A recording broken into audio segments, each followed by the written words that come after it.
സംസ്ഥാനത്തെ എല്ലാ ജില്ലകളിലും ശക്തമായ മഴയ്ക്ക് സാധ്യത. മണിക്കൂറിൽ 40 കിലോമീറ്റർ വരെ വേഗതയിൽ കാറ്റിന് സാധ്യതയുണ്ടെന്നും കാലാവസ്ഥാ വകുപ്പ് അറിയിച്ചു.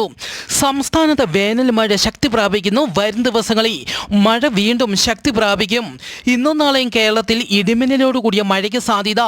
ഇടിമിന്നലിന് സാധ്യതയുള്ളതിനാൽ പൊതുജനങ്ങൾ ജാഗ്രത പാലിക്കണമെന്നും ഇടിമിന്നലിന്റെ ആദ്യ ലക്ഷണം കണ്ടു കഴിഞ്ഞാൽ ഉടൻ തന്നെ സുരക്ഷിത കേന്ദ്രങ്ങളിലേക്ക് മാറണമെന്നും ഇടിമിന്നലുള്ളപ്പോൾ തുറസായ സ്ഥലത്തോ ടെറസിന്റെ മുകളിലോ നിൽക്കരുതെന്നും കാലാവസ്ഥാ വകുപ്പ് അറിയിച്ചു. തുർക്കിയിലെ ഇസ്താംബൂളിൽ ശക്തമായ ഭൂകമ്പം, നിരവധി കെട്ടിടങ്ങൾക്ക് കേടുപാടുകൾ, 151 പേർക്ക് പരിക്കേറ്റു. പ്രാദേശിക സമയം ഇന്ന് ഉച്ചകഴിഞ്ഞ് 3:30 ഭൂകമ്പമുണ്ടായത്. മർമരക്കടലിൽ 7 കിലോമീറ്റർ ആഴത്തിലാണ് ഭൂകമ്പമുണ്ടായത്. ഈ മേഖലയിൽ ശക്തമായ തിരമാല ഉണ്ടാകുന്നതായും റിപ്പോർട്ട്.